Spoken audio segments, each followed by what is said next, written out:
বলছেন এই কথাটা আপনারা প্রত্যেকে ফলো করেন। আল্লাহ সুবহানাহু ওয়া তাআলা বলছেন ওমান ইনদাহু লা ইস্তাকবিরুনা আন ইবাদাতিহি, আল্লাহর নিকটে যে সমস্ত ফেরেশতারা রয়েছে, সৃষ্টিরা রয়েছে, আল্লাহ বলছেন তারা আল্লাহর ইবাদত করার ক্ষেত্রে অহংকার প্রদর্শন করে না, অহংকার প্রদর্শন করে না। কেন বলেছে আল্লাহ সুবহানাহু ওয়া তাআলা এই কথা, এটা আমরা আপনাকে আজকে বুঝিয়ে ছাড়বো। আল্লাহ বলছেন আমার নিকট যে ফেরেশতারা আছে তারা অহংকার করে না। অহংকার শব্দটা আল্লাহ কেন ইউজ করেছে, এখানে কেন ব্যবহার করেছে? কে অহংকার করতে পারে বলেন তো দেখি?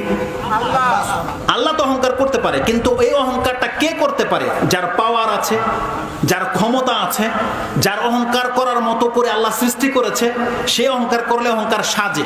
আল্লাহ হারাম করেছে সেটা ভিন্ন জিনিস, কিন্তু যার কিছুই নেই সে অহংকার করবে?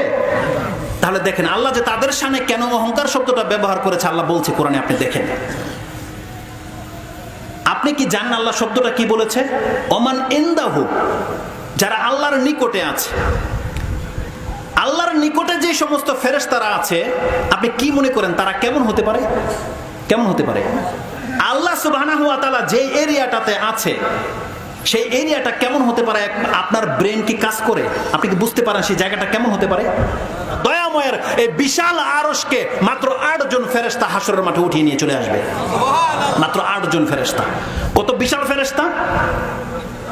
আল্লাহ সুবহানাহু ওয়া তাআলা কোরআনের আরেকটা আয়াতে বলছেন এক একটা ফেরেশতার পাখা হচ্ছে, কোন ফেরেশতার 2টা পাখা, কোন ফেরেশতার 3টা পাখা, কোন ফেরেশতার 4টা পাখা। আল্লাহ বলছেন আমি যা চাই তত কোন ফেরেশতাকে আরো বেশিও দিয়ে রেখেছি। আয়াতটা আপনি পাবেন কোথায়? সূরা ফাতির 35 নম্বর সূরার প্রথম আয়াত। আল্লাহ বলছেন আলহামদুলিল্লাহিল্লাযী ফাতিরিস সামাওয়াতি ওয়াল আরদ জাইলিল মালাইকাতু রুসুলাম আজনিহাতিন রুসুলান উলি আজনিহাতিন মাসনা ওয়া সুলাসা ওয়া রুবা ইয়াজিদু ফিল খালকি মা ইয়াশা। আল্লাহ সুবহানাহু ওয়া তাআলা বলছেন প্রশংসা করো সেই সত্তার যিনি সবকিছুকে সৃষ্টি করেছেন এবং তিনি মালাইকা ফেরেশতাদের মধ্য থেকে রসুল গ্রহণ করেছেন, যেই রসুলের কারো কারো 2টা পাখা, কারো 3টা, কারো 4টা, আর আল্লাহ যাকে চায় আরো বেশি পাখা দিয়ে সৃষ্টি করেছে। আপনি বলতে পারেন এখানে কার দিকে ইঙ্গিত করা হয়েছে? সবচেয়ে বেশি পাখা কোন ফেরেশতার? কতটা পাখা? 600 পাখা। এটা কি আমাদের বানানো নাকি বর্ণনা আছে? হাদিস মুসলিম শরীফে আছে, বুখারীতে রয়েছে। মুসলিম শরীফে আপনি কিতাবুল ঈমানের অধ্যায় 74 নম্বর পর্বে পাবেন সিদরাতুল মুনতাহার বর্ণনায়। সেখানে আব্দুল্লাহ ইবনে মাসউদ, প্রখ্যাত সাহাবী, কোন ছোট সাহাবীও নয়, প্রখ্যাত সাহাবী আব্দুল্লাহ ইবনে মাসউদ, তিনি বলছেন, তিনি সূরা নাজমের আয়াতের তাফসিরে বলছেন ওয়ালাকাদ রাআহু নাজলাতান উখরা, আল্লাহ যে বলেছে সে তাকে দ্বিতীয়বার দেখেছে। আব্দুল্লাহ ইবনে আব্বাস বলছেন সেটা হচ্ছে জিবরাইল আলাইহিস সালাম ইয়ারাউনা ফি সূরাতিহি, জিবরাইল আলাইহিস সালামকে রাসূল সাল্লাল্লাহু আলাইহি ওয়াসাল্লাম তার আপন আকৃতিতে দেখেছে। ও খালকুহু সিত্তমিয়াতু জানা, যার 600টি পাখা রয়েছে। 600টি পাখা ইবনে কাসিরে তার তাফসিরে রয়েছে, ওটার দলিল আমার কাছে নাই, এজন্য আমি হাদিস পেশ করছি না। তিনি বলছেন এক একটা পাখা আরেকটা পাখার থেকে গ্যাপ কতটা? যতটা গ্যাপ আকাশ এবং জমিনের মাঝে রয়েছে। এটা হচ্ছে জিবরাইল আলাইহিস সালাম। আয়েশা রাদিয়াল্লাহু তাআলা বলছেন, বুখারী শরীফের হাদিস, আয়েশা রাদিয়াল্লাহু বলছেন মান জামা আন্না মুহাম্মাদান রা রাব্বাহু ফাকাদ আযামা ওয়ালাকিন রা জিবরাইল ফি সূরাতিহি। আয়েশা রাদিয়াল্লাহু তাআলা বলছেন যেই ব্যক্তি বলবে যে মুহাম্মদ সাল্লাল্লাহু আলাইহি ওয়াসাল্লাম তার রবকে দেখেছে, সে মুহাম্মদ সাল্লাল্লাহু আলাইহি ওয়াসাল্লামকে নিয়ে বাড়াবাড়ি করলো, কিন্তু আল্লাহকে সে দেখেনি, বরং তিনি নিজের চোখে জিবরাইল আলাইহিস সালামকে দেখেছিল। যেই জিবরাইল আলাইহিস সালাম খালকুহু সাদ্দুম মা বাইনাল উফুক, যেই জিবরাইল আলাইহিস সালামের সৃষ্টিটা হচ্ছে, যদি একটা জিবরাইল এখানে দাঁড়িয়ে যায়, রাসূল সাল্লাল্লাহু বলছেন পূর্ব দিগন্ত থেকে পশ্চিম দিগন্ত পর্যন্ত পুরো জায়গাটা শুধু জিবরাইল দখল করে নেবে, আপনার চোখে আর কিছু পড়বে না। এটা হচ্ছে জিবরাইল আলাইহিস সালাম। এত বিশাল ফেরেশতাকে দেখে নেওয়ার পর আল্লাহ বলছেন লাকাদ রা মিন আয়াতি রাব্বিহিল কুবরা, সে তার রবের সবচেয়ে বড় নিদর্শনটা দেখে নিয়েছে, যাকে দেখাটাকে আল্লাহ সবচেয়ে বড় নিদর্শন বলেছে। এত বিশাল ফেরেশতা। এই এতগুলো কথা আমি কেন বললাম? আল্লাহ সুবহানাহু ওয়া তাআলা সেই কথাটাকে বোঝানোর জন্য। আল্লাহ বলছেন লা ইস্তাকবিরুনা আন ইবাদাতিহি, এই ফেরেশতা পর্যন্ত আল্লাহর ইবাদত করতে অহংকার প্রদর্শন করে না। এখন আসেন অহংকারের কথাটা কেন আসলো? যেই ফেরেশতার একটা ডানার পাখাতে যদি বাড়ি দেয় পুরো পৃথিবী তছনছ হয়ে রেখে যাবে, এতটা শক্তিশালী করে সৃষ্টি করা হয়েছে, সেই ফেরেশতাকে পর্যন্ত আল্লাহ কি বলেছে? উসজুদ লি আদম, আদমকে সিজদা করে। একটা তুচ্ছ প্রাণী, কোন একজন ফেরেশতা বাকি ছিল? প্রত্যেকটা ফেরেশতা সিজদা করেছে। কোন অহংকার এটা করে? তার মানে আল্লাহ সুবহানাহু ওয়া তাআলার কাছে সেই জিবরাইল পর্যন্ত অহংকার করে না। কাকে সিজদা করতে বলা হয়েছে? বর্তমান যুগের 3.5 হাত মাটি, আদম আলাইহিস সালাম 60 হাত ছিল, তাহলে 60 হাতের একটা মানুষকে জিবরাইল আলাইহিস সালামের মতন ফেরেশতা পর্যন্ত সমস্ত ফেরেশতা সেই দিন সিজদা করেছিল কার আদেশে?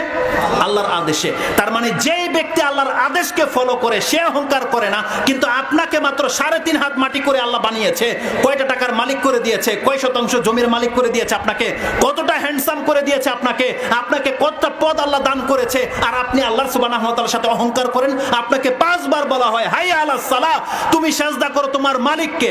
আরে জিবরাইল আলাইহিস সালামকে বলা হয়েছিল তুমি সিজদা করো মানুষকে, একটা অধম মানুষকে, তাই তারা করেছিল। আর আপনাকে আমাকে বলেছে তুমি তোমার মালিককে সিজদা করো। আপনি কত বড় অহংকারী হয়ে গেছেন যে আপনি আল্লাহকে সিজদা করেন না? বলেন। তার মানে এটাকে বলা হয় অহংকার। আল্লাহ এই জন্য অহংকার শব্দটা ব্যবহার করেছে, ওয়ালা ইস্তাকবিরুনা আন ইবাদাতি, তারা আল্লাহর ইবাদতের ক্ষেত্রে অহংকার প্রদর্শন করে না বান্দা, কিন্তু তুমি 3.5 হাত মাটি হয়ে তুমি আল্লাহর সামনে অহংকার করো। আপনি শুধু পয়সাওয়ালাকে অহংকার ভাবেন, আপনারা প্রত্যেকটা অহংকারী আমরা যারা আল্লাহ সুবহানাহু ওয়া তাআলার ইবাদত করি না।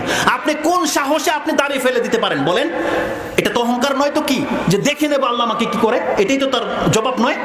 আপনি কেন পর্দা করেন না? আপনি নির্ভীক হয়ে গেছেন আল্লাহ সুবহানাহু ওয়া তাআলার কাছ থেকে যে আল্লাহ আমাকে ধরে কেন নেয় না, এটাই তো ভেবেছেন। আপনি জানেন কেন আল্লাহ আপনাকে ধরে নেয়? পাপের কারণে।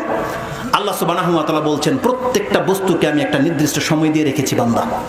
কোরআনের আরেক জায়গায় বলেছেন এটা তোমার রবের দয়া মুহাম্মদ, তোমার রবের দয়া যে পাপের কারণে তৎমগ তাদেরকে ধরা হয় না।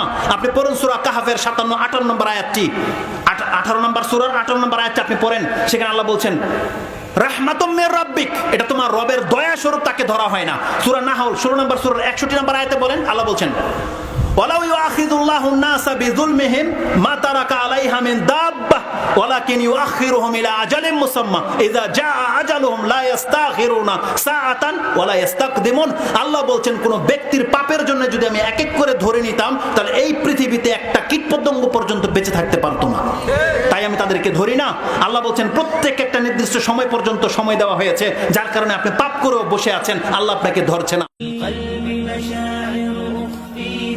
قد أشرقت الشمس عليها عن خطط لم أعبأ فيها ستكون بأيامي فرقا